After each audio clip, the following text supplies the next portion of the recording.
সাধুবাড়ি হাফিজিয়া মাদ্রাসার ছাত্র আশরাফুল আলম। আশরাফুল আলমকে সামনে আসার জন্য আহ্বান করছি এবং সম্মানিত অতিথিবৃন্দের কাছ থেকে পুরস্কার গ্রহণ করবেন।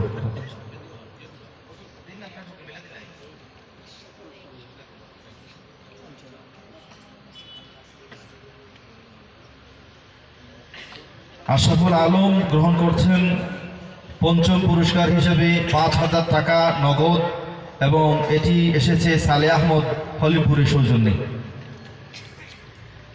অসংখ্য ধন্যবাদ। যাচ্ছে আমাদের চতুর্থ বিজয়ী যিনি চতুর্থ স্থান অধিকার করেছেন কে? কার মুখ বলে করেছি? কারো মুখ বলে না। চতুর্থ স্থান অধিকার করেছেন